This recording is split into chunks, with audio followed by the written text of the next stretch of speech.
It was amazing. एक choreographer को और क्या चाहिए कि आपको लेजेंड्स को डांस कराने का मौका मिले, यही सपना लेके हम लोग बेसिकली शुरू करते हैं हमेशा, और अगर वो सपना पूरा हो जाए तो इससे बड़ी क्या बात है। Like it was a dream कि मैं एक प्लेटफॉर्म पे इतने लेजेंड्स, और ऊपर से डायरेक्टर लाइक सूरज बड़जात्या, वो खुद भी लेजेंड्स है अपने आप में, वो एक डायरेक्टर लेजेंड और फिर इतने एक्टर्स, तो it's like a dream come true to me. बहुत मेहनत की इसके लिए हमने। रातों की नींद, मुझे नींद नहीं आती थी, आधी रात को उठकर मैं सोचती थी कि क्या स्टेप होने वाला है, because see it's a lineup. गाना भी सुपर हिट है और विजुअल्स भी उसके उतने ही हिट होने चाहिए, और इतने बड़े एक्टर्स जब आपके साथ काम करते हैं तो आपकी जो जिम्मेदारी है वो बढ़ जाती है, तो ऑडियंस को डिसअपॉइंट नहीं कर सकते हम। इसके लिए टीम के साथ बहुत मेहनत की, और आप सब देख रहे हैं इस मेहनत का नतीजा।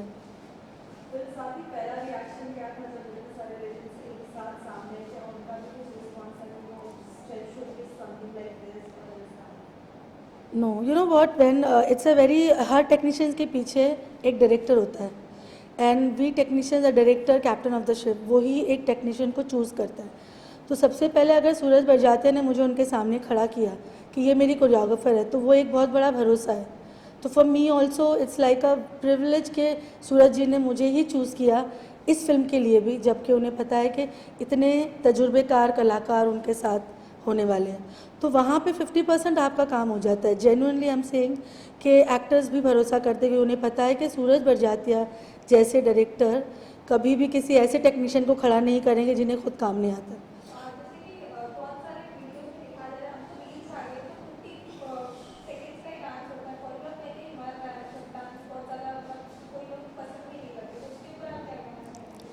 सी, हमने दिल से एक चीज़ बनाई है और उसको बहुत सारे लोग पसंद कर रहे हैं। सिर्फ इतनी बात है कि रील्स जो लोग बनाते हैं, हम एक सेक्टर ऑफ ऑडियंस के लिए तो गाना नहीं बनाते हैं।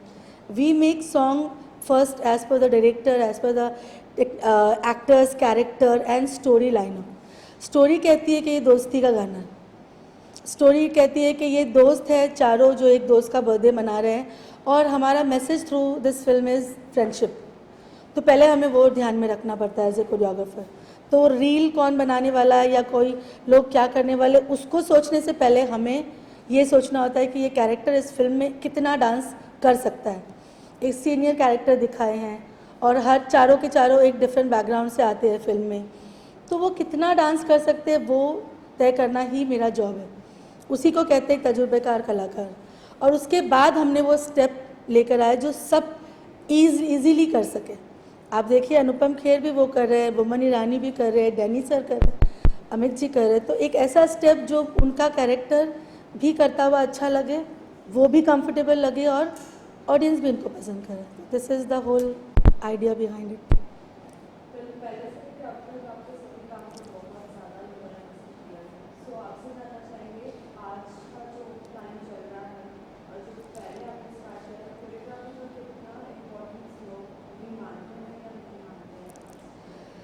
सी, इसमें दो चीज़ें हैं।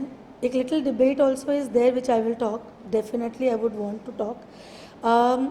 मैंने बहुत यंग एज में शुरू किया था, तो मैं अपने आप को लकी मानती हूँ। आई वॉज 19 जब मैंने पहला गाना कोरियोग्राफी की। शायद आई थिंक कोई कोरियोग्राफर नहीं है जिन्होंने इतनी कम उम्र में इंडिपेंडेंट कोरियोग्राफी शुरू की थी। 19-20 साल की थी, कोरियोग्राफी शुरू की। तो मैं उस ज़माने को भी बहुत अच्छे से समझती हूँ, और आज जब मैं यहाँ बैठी हूँ तो मैं इस ज़माने को भी उतना ही बेहतरीन अंदाज में समझती हूँ, क्योंकि आई स्टार्टेड यंग तो I reached here not very old. तो वो तजुर्बा मुझे हमेशा हेल्प करता रहा कि मैं ज़माने के साथ चलती रही।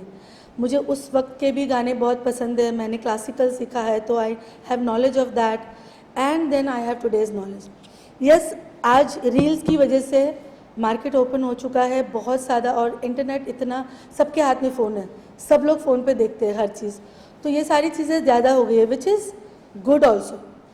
ये अच्छा भी है कि एक आम आदमी भी उठ के रील के थ्रू अपने आप को स्टार बना लेता है, which is very good for normal people, जिनके लिए एक सपना होता था कि हम कभी स्टार बनेंगे, आज वो रील्स के थ्रू स्टार बनते हैं।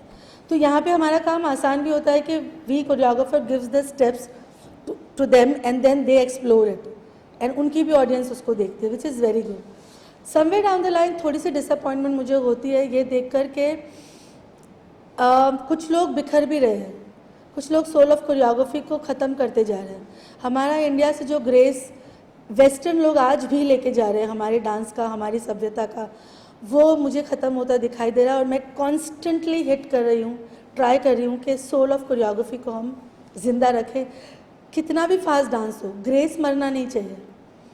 कितना भी कैरेक्टर उस डांस को कर नहीं सके, लेकिन आपके अंदर ग्रेस और दिल से वो डांस को किया जाए तो वो अच्छा लगेगा। कुछ लोग रील्स में बहुत अच्छा करते हैं और कुछ लोग बहुत डिसअपॉइंटिंग भी करते हैं, क्योंकि एक ज़रिया मिल गया, एक माध्यम मिल गया, उसको एक्सप्लोर कर रहे हैं गलत तरीके। बस यही है, बट ये हर ज़माने में चला आया है। ये एक दोस्ती का गाना है। ये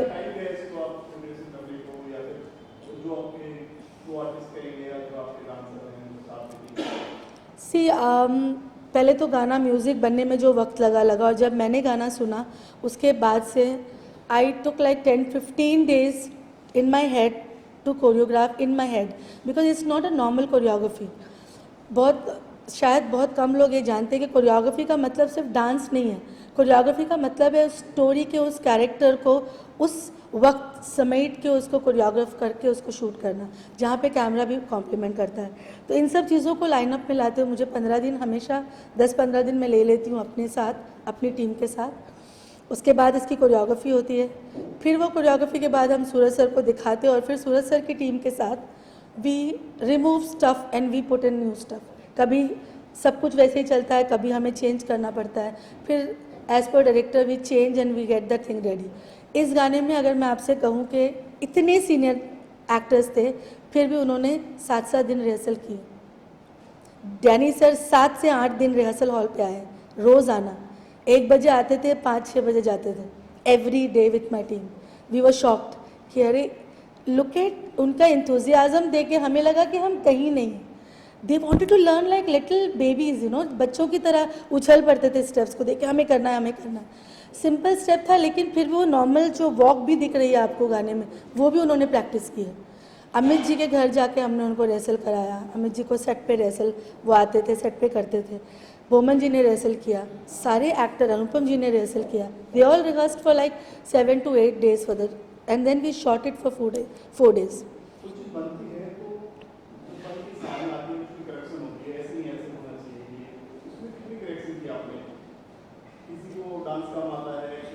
यस यस, अच्छा सवाल है आपका। ये करना पड़ता है, क्योंकि ज़रूरी नहीं है मैं ज़िंदगी भर से डांस कर रही हूँ, मेरे असिस्टेंट ज़िंदगी भर से डांस कर रहे हैं, they are dancers, they will do everything because उनका रोज़ का काम है। लेकिन ज़रूरी नहीं है कि यही स्टेप एक एक्टर भी उतना ही अच्छा करे, क्योंकि वो उनका एक अपना बॉडी लैंग्वेज है। मैं आप में से किसी को कराऊंगी, अपना अपना बॉडी लैंग्वेज है, तो वो समझना ज़रूरी है कि जो स्टेप हम पे अच्छा लग रहा है वो एक्टर पे नहीं अच्छा लगे तो हमें उसको बदलना चाहिए। एक्टर के ऊपर क्या स्टेप अच्छा लग रहा है, वो उसको अपने टैलेंट को उसमें डाल के निकाल के ले आना चाहिए, तभी एक्टर्स ईजी लगते हैं, तभी इन्जॉय करती है ऑडियंस उनको देखते। अगर आप इस गाने में देखो, ये वाला जो स्टेप है, आप सोचो अमित जी का ही स्टाइल है वो। अगर आप देखो, अमित जी ने हमेशा ये स्टाइल, वो उनका स्टाइल है, यू नो, तो उसको मोल्ड करके ऐसे किया गया कि वो एक नेपाली म्यूज़िक में, क्योंकि नेपाली कल्चर भी, और नेपाली कल्चर का भी स्टेप है, इसलिए बहुत सारे मैसेजेस मुझे नेपाल से भी आ रहे हैं, ऑडियंस खुश हो रही है। तो ये वाला स्टेप उस अंदाज में किया कि वो नेपाल वाले ऑडियंस भी डिसअपॉइंट ना हो, म्यूज़िक को भी टच करे, और अमित जी, अनुपम जी और ये बोमन जी और डैनी जी जब करे तो वो कंफर्टेबल लगे, विच इज़ शोइंग। तो ये definitely I had change steps as per their comfort.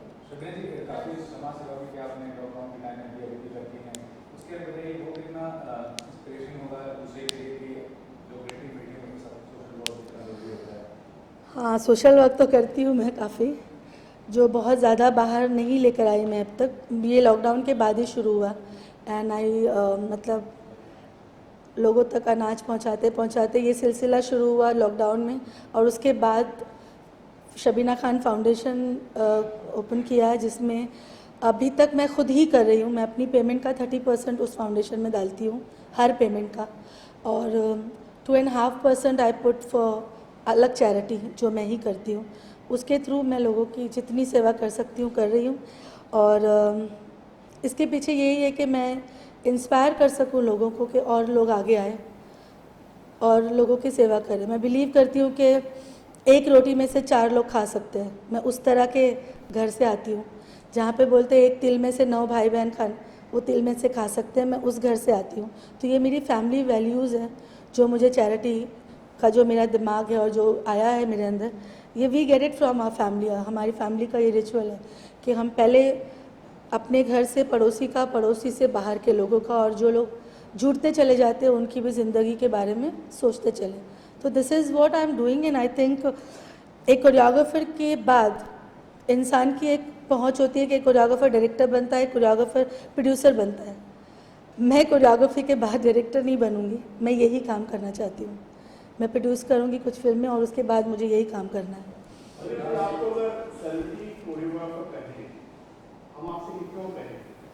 Sorry, I think बहुत सलमान जी के साथ काफ़ी काम करती हूँ मैं। सभी फिल्में उनकी, प्रेम रतन, जय हो, राधे, अभी भाईजान आ रही है। तो सलमान सर हर गाने में, हर फिल्म में मुझे बुलाते हैं। उन्हें लगता है कि ये गाना शबीना कर सकती है तो मुझे बुलाते हैं। तो उनकी हर फिल्म में ऑलमोस्ट 1 से 2 गाने होते ही।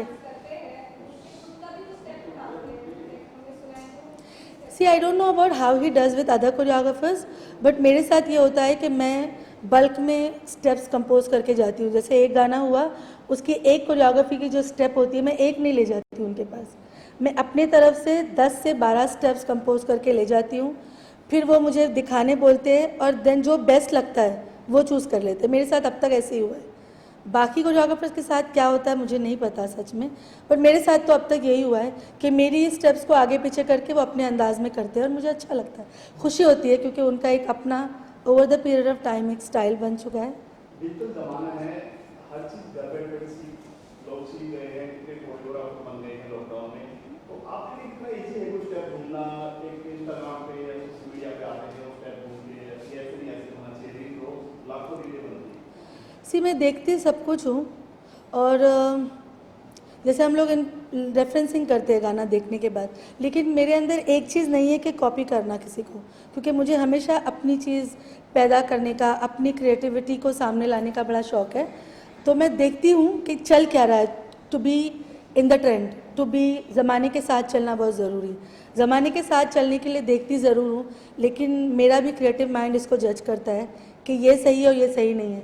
कुछ बहुत अच्छा होता है तो मैं उनके प्रोफाइल पे जाके बोलती भी हूँ कि इट्स वेरी नाइस, और उस बंदे का दिन बन जाता है, दे फील वेरी हैप्पी। एक कोरियोग्राफर ने हमें बोला कि बहुत अच्छा किया, keep it up, keep doing this. और कुछ लोग बहुत ज़्यादा अजीब सा करते तो देन मैं उनको छोड़ देती हूँ, बट येस देखती ज़रूर हूँ।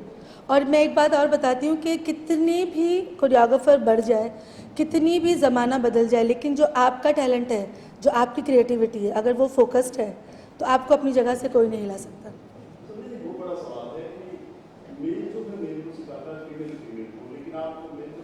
एग्जैक्टली बिल्कुल मुश्किल नहीं है,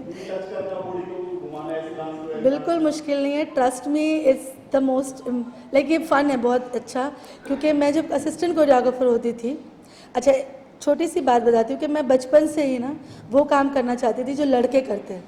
अम्मी बोलते थे ये वज़न मत उठा, तुझसे नहीं होगा, तो लड़की क्यों नहीं होगा, मैं उठाऊंगी। वो ज़िद मेरे अंदर पहले से थी कि लड़की क्यों नहीं कर सकती, 2 हाथ है, 2 पैर है, 2 आंखें, क्या डिफरेंस है। ऊपर से अल्लाह ने लड़की को माँ बनने का सौभाग्य दिया, क्यों? क्योंकि अंदर की स्ट्रेंथ बहुत ज़्यादा दी है उसने, तो ये स्ट्रेंथ को क्यों ना यूज़ करूँ। तो बचपन से मुझे लड़कों वाले काम करने का शौक़ था। मैं डमी, वो जो कपड़े सुखाने का धोखा होता है ना, वो उठा के कैमरा बना के भागती थी। बचपन से ही मुझे वो शौक़ था। तो जब मैं असिस्टेंट कोरियोग्राफर बनी गणेश मास्टर जी के यहाँ, गणेश हेगड़े के यहाँ मैंने शुरू किया, फिर गणेश मास्टर जी, तो सारे लड़कों वाले स्टेप्स मैं हीरो को सिखाती थी, क्योंकि मैं इतना बेस्ट करने लगती थी कि ऋतिक रोशन हो या गोविंदा हो या सलमान सर बोलते थे तुम सिखाओ हमें, because you do the best, तुम लड़कों का स्टाइल बहुत अच्छा करती हो। तो मैं उनको सिखाती थी। तो वो जो मेरे अंदर है कि मैं पल में लड़का बन जाती हूँ, पल में लड़की बन जाती हूँ, वो क्वालिटी जो है वो मेरी एक चाहत थी कि मैं हर चीज़ कर पाऊँ, उसी ने मुझे दी है। और क्योंकि मैं एक्टिंग बैकग्राउंड से आती हूँ, मैं 7 साल की थी जब से एक्टिंग करती थी, एक्टिंग और क्लासिकल। तो वो एक्टिंग का जो एक्टर जो है ना, पहले एक होती थी मधुमती एकेडमी, मधुमती जी वो है जो हेलन जैसी दिखती थी, जो सोलो डांसर थी उन दिनों जब हेलन जी डांस करती थी। उनकी एक एकेडमी होती थी जहाँ पे अक्षय कुमार वगैरह सब सीखते थे, मतलब वो लोग सब सीनियर थे, मैंने सुना था कि वो सारे लोग सीख कर गए वहाँ पे, सोनम, अक्षय कुमार, वो सारे। वहाँ पे मैं क्लासिकल डांस सीखती थी, सिखाती थी और एक्टिंग सीखती थी।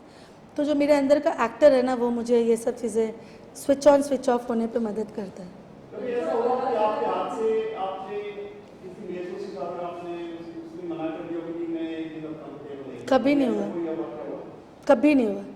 यहाँ तक कि कोरियोग्राफी के लिए भी मैंने मेल हीरो की करी है। इमरान हाशमी के सारे गाने किए जब मैं बनी थी नई नई। कौन सा ऐसा गाना जो आपकी रील का पत्र साबित हुआ, एक पहचान मिली सबीना को? सबीना सबसे को पहले मेरी पहली फिल्म मैं माधुरी दीक्षित बनना चाहती हूँ, उसी फिल्म पे मुझे बहुत लोगों को लगा सरोज जी ने गाने किए। फिर जब मैं सामने आई कि ये लड़की इसने गाना किया, ये तो इतनी छोटी है, तो लोग मुझ पर यकीन नहीं करते थे। तो पहली फिल्म से मुझे वो फिल्म इंडस्ट्री के अंदर लोगों को पहचान समझ में आने लगा, ये शबीना है, अच्छा ये लड़की है, ये गणेश मास्टर जी की असिस्टेंट थी। फिर एक्टर्स को पता चलने लगा कि शबीना इज़ बिकम इंडिपेंडेंट, फिर वो लोग बुलाने लगे। पहला गाना आशिक बनाया आपने, जो हिमेश जी का पहला हिट था, वो मेरा पहला हिट था जिसमें मैं पहली बार नॉमिनेशन में थी, आशिक बनाया आपने। फिर उसके बाद सिलसिला शुरू हुआ, सारा इमरान हाशमी की सारी फिल्में करने लगी। तो अगर मेरा करियर देखो तो मैंने मेल के लिए ज़्यादा कोरियोग्राफी की है देन फीमेल्स के लिए। और मेरा ये गाना भी, इस गाने से नहीं हटते हम लोग, ये गाना भी मेरा मेल है, चारों मेल है, यू नो। और उनको एक फीमेल कोरियोग्राफर ने कोरियोग्राफ किया। It's a proud movement for me. Award is immaterial and I take this achievement as my award. I always say मेरा गाना ही मेरा अवार्ड होता है। कितने अवार्ड मिले आपको? सच बताओ, 10 फाल्के अवार्ड मिला और कोई अवार्ड नहीं दिया मुझे किसी ने आज तक। प्रेम रतन धन पायो, आपको लगता है कि आप किसी ने मुझे अवार्ड नहीं दिया, सबने मुझे बुलाया, गई मैं नॉमिनेशन में और मुझे अवार्ड नहीं दिया। ये गाने से भी सब कहते हैं मुझे कि अवार्ड शो में सब जानने वाली होती है या ऐसी तरह से कुछ सवाल किया जाता है? Award is business, basically award is business, वो बिजनेस है, सब जानते हैं। को नहीं मिलता है वहाँ पे? पता नहीं, कुछ टैलेंट को भी मिलता है, मुझे देख के लगता है इसको मिलना चाहिए था, और देख के कई बार लगता है इसको क्यों मिल गया। जैसे कई, like I would like to really underline one thing, if you all can take this out. कई गाने ऐसे हुए पिछले 3-4 सालों में जिसको मुझे नहीं लगता कि वो कोरियोग्राफी अवार्ड उसको मिलना चाहिए था। फिल्में भी हिट नहीं हुई, लेकिन वो गाने को भी देख के नहीं लगा कि कोरियोग्राफर को मिलना चाहिए था, उन्हें अवार्ड मिल गया। फिल्म फेयर अवार्ड मिला है लोगों को। अगर आप मुझे बोलोगे उस प्लेटफॉर्म पे बुला के तो मैं बात करूंगी, बताइए इसमें कोरियोग्राफी कहाँ है, बट उन्हें अवार्ड मिला है। तो ये एक बिजनेस है ये। हाँ, बोलते हैं लोग, मैंने कभी सुना नहीं, मुझ तक कोई आया नहीं बेचने के लिए, लेकिन उड़ती उड़ती खबरें सब सुनते हैं। 10 फाल्के मुझे अवार्ड मिला है प्रेम रतन धन पायो के लिए।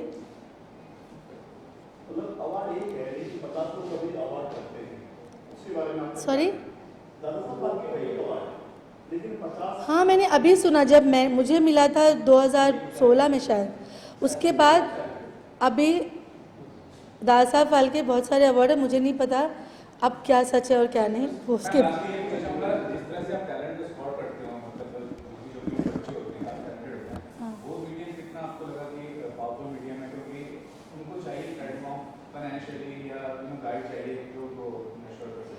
अगर आप लोगों को पता है कि नहीं पता नहीं कि लॉकडाउन में मैंने 2 काम किए थे, एक तो चैरिटी, जो दूसरा मैंने एक टीम बनाई थी 25 लोगों की, और वो 25 लोग लॉकडाउन में फुली मास्क और गेयर अप होके फ़ोन पे हर एक स्लम्स में जाते थे और स्लम्स में बच्चों को ढूंढते थे कि दरवाज़ा ठोक कर के क्या आपके घर में कोई डांसर है जिसको आज तक चांस नहीं मिला।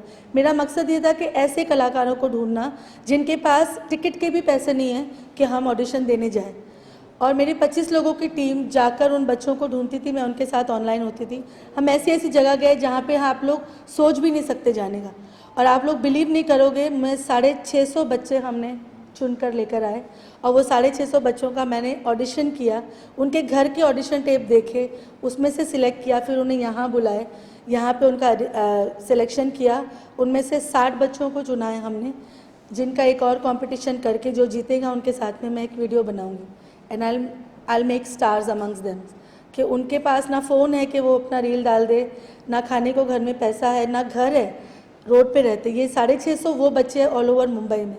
तो this is what I am doing. और जो बच्चे 50 फाइनलिस्ट में नहीं आए उनको मैं अपने गानों में हर एक गाने में 20-25 बच्चों को बुलाती हूँ ताकि उनका घर चले, और ये सिलसिला पिछले 2 साल से चल रहा है।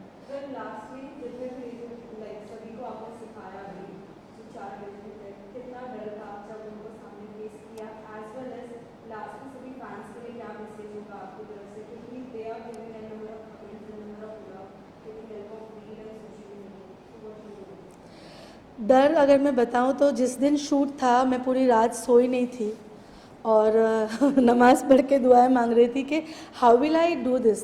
जब चारों मेरे सामने आए, मैंने तब के मैंने रिहर्सल भी किया था। इनकी पर्सनालिटीज़ इतनी अजीम है, इतनी ग्रेट है कि आप जब इनके सामने जाओ ना आपको लगता है कहीं कुछ गलत ना हो जाए, कहीं कुछ गलत ना हो जाए। और जब मैं सेट पे गई, पहला स्टेप बता रही थी, मैं बिल्कुल खामोश हो गई। सूरज सर मेरे साथ खड़े थे एंड मैं उनको देख रही थी एंड ही सेड बोलो बताओ। तो आई स्टिल फील, वो स्टमक में बटरफ्लाइज आ जाती है मुझे। I still feel like a student because बचपन से काम कर रही हूँ, कभी कुछ और देखा ही नहीं है। तो यही मेरी ज़िंदगी है and I still feel like a student on every song. और इस गाने में तो ये था कि कहीं कुछ गलत ना हो जाए। इतने बड़े सीनियर है अपने आप में दिग्गज है इतने, कहीं गलत ना हो जाए। लेकिन आपके पास साथ अगर सूरज बरजातिया जी जैसा साया हो तो फिर आपका कॉन्फिडेंस आसमानों को छूता है।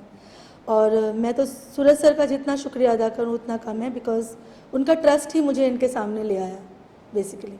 और जितनी ऑडियंस, मतलब ऑडियंस का मैं शुक्रिया हर बार अदा करना चाहती हूँ कि मेरे हर गाने को सराहते हैं।